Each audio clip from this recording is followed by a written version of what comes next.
My name is Adrian Cho. I'm an art producer for Mass Effect 2 at BioWare.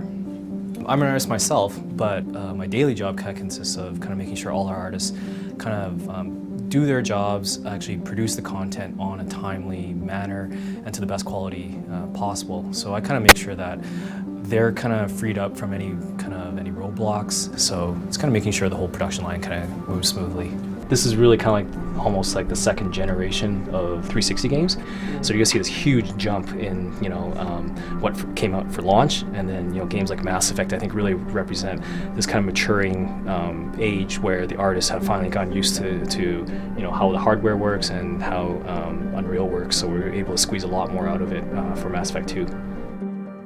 There's a space station in Mass Effect 2 that you actually go to. It's a really, really awesome environment, kind of Blade Runner-esque, and it's a space station that's kind of stuck inside an asteroid. It's called Omega. One of my favorite environments is the Omega station. Inside it, I don't think I've ever seen anything quite like that in a video game. It's grungy, dirty, industrial, seedy, kind of the underworld.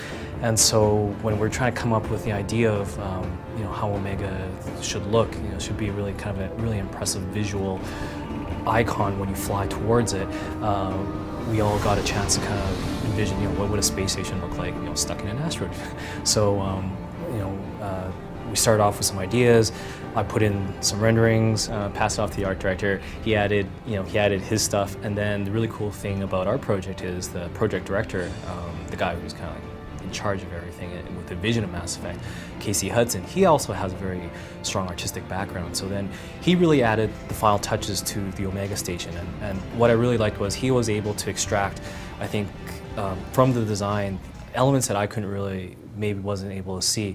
And that was really cool to see the end product. The editor is actually where everything kind of comes to life. We do a lot of VFX in here. We place all the actors, all the set pieces. So what typically a level artist will do, they'll build all the individual pieces here, and then they'll texture and light inside the editor.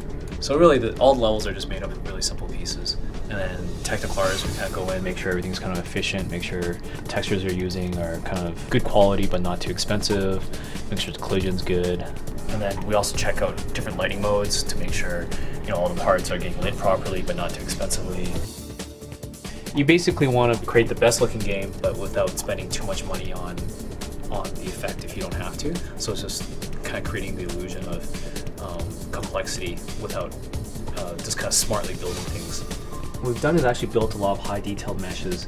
We can spend a little bit more time modeling these pieces.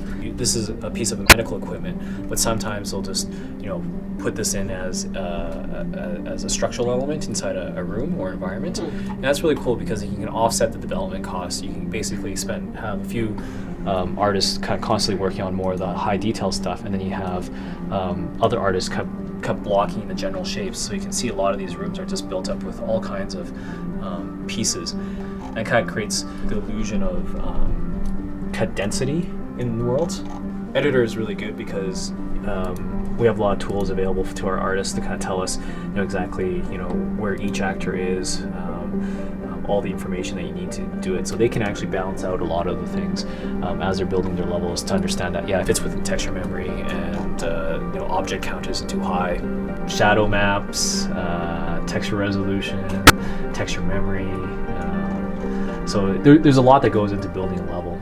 Visual style, the look of the game is very important. I think that's actually what separates Mass Effect 2 from a lot of other games out there right now. And the project director will challenge me and say, I think you can do better on that. Mass Effect, this is better than what you put in. And sometimes I realize, hey, maybe that's a little bit too conventional.